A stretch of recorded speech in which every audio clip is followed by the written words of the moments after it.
Maganda akong umaga ho sa inyo. Ngayon ay August 23, 2022. Naisipan kong mag-video habang ako'y maglalakad po ngayong araw.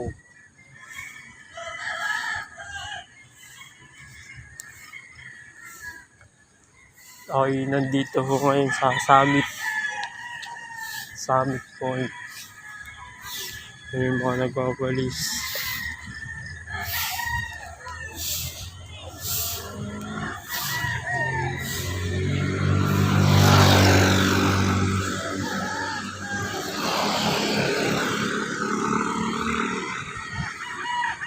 Ngayon ay ikalawang araw ng pasukan ng mga bata.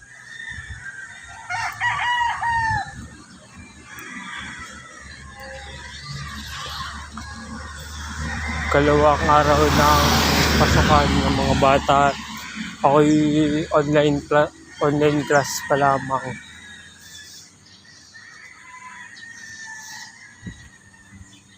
Grade 12. Yung sinadapit ay may pasok na. Si kuya ay online class pa lamang din.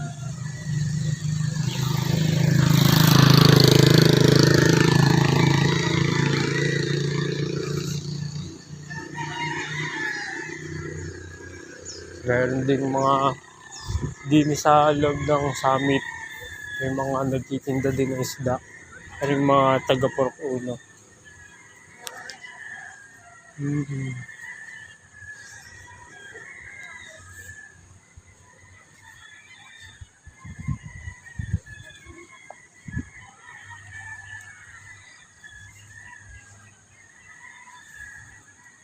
Kaya na rin Summit Point ay Manukan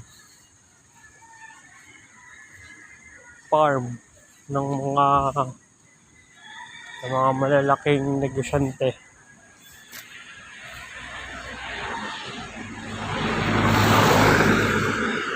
Pinayos din na mag-jogging, maglakad, mag-bike. Dahil na hindi gaanong dinadaanan ng mga sasakyan. Nandun pa sa looban, sa loob ng summit yung mga bahay, yung mga homeowners. Nari labas kung tawagin ay LPL, kinalibiste. Sarap mo ngayon dito mag-jogging.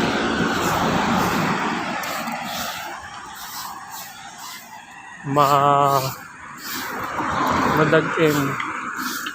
Tapos malamig. Ari si kuya yung laging nagwawalis din sa loob ng summit.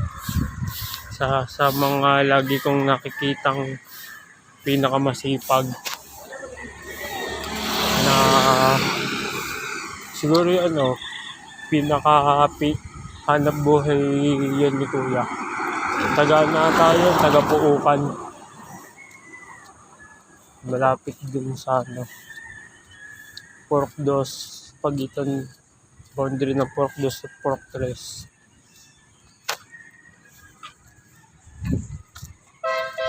Yung may estudyante. Taga dito sa loob ng summit. Itong summit ay may kalayuan din sa amin sa bahay. Mga 1 kilometro. Yun ako'y nakabike. Iniwan ko yung bike ko sa guard dun sa main gate. Ganyan ang aking gawain. Na kapag magja-jogging, maglalakad dito sa summit ay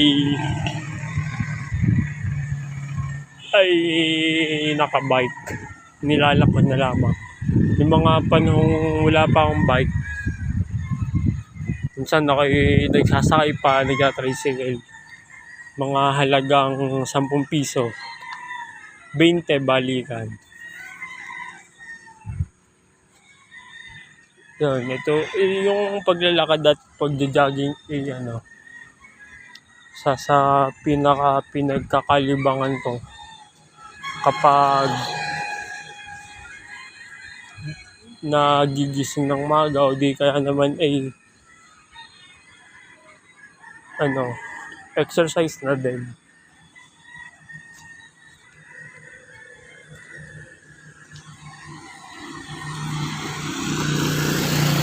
Tapos ano pa?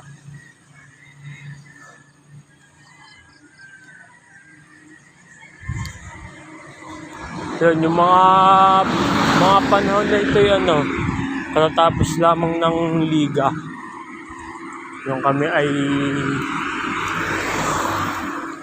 nag-champion sa purok ng interpurok dito sa aming barangay Plaridel.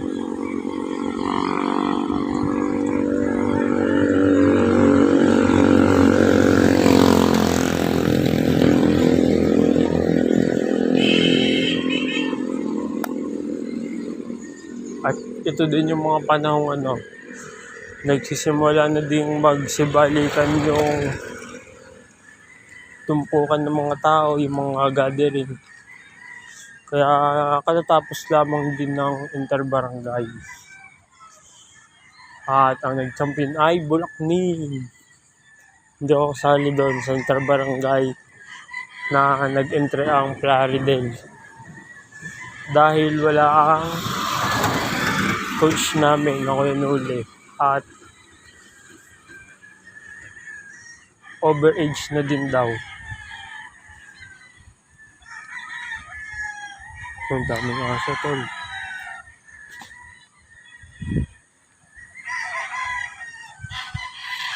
Pero mga mababait naman.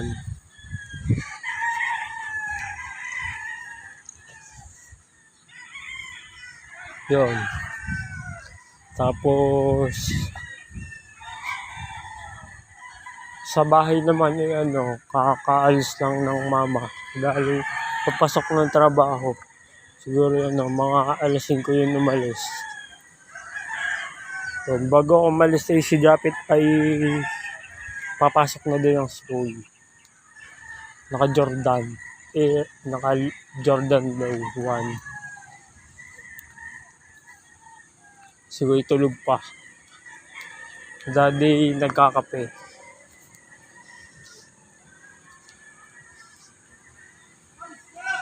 Tapos ako'y grade 12 sa RBC sa may Fiesta Mall. Online. Mga Nobyembre pang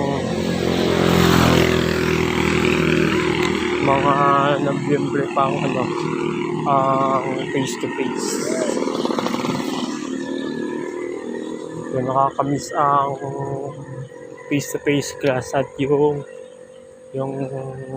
baon sa mga klase, mga tropa. Si Kuya ay third year college architecture.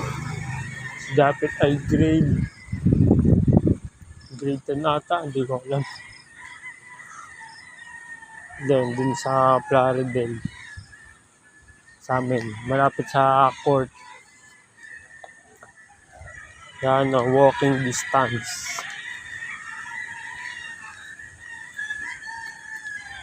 Maganda dito sa Summit.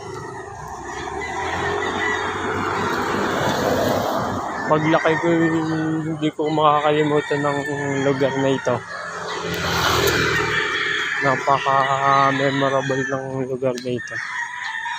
Madaming mga alaala. Yun. Yes. Tapos, maganda din naman talaga dito sa Summit. Kung gusto mong mapag-isa,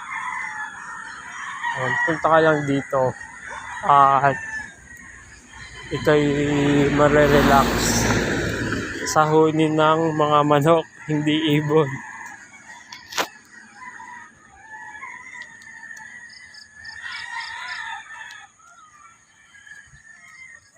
So, ang suot ko'y yung towel, bimpo, na nakatali sa likod. Tapos ang gupit ko ngayon ay naka-mullet. Tanda din na gupit. Tapos yan, naka-shades, naka-pang bike. Shades na pang bike. Tapos white t-shirt ng dade.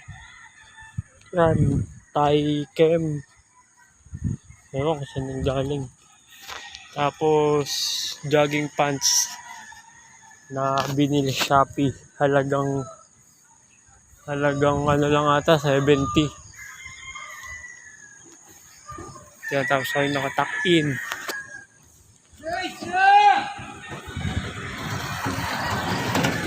Ako yung nakatuck-in.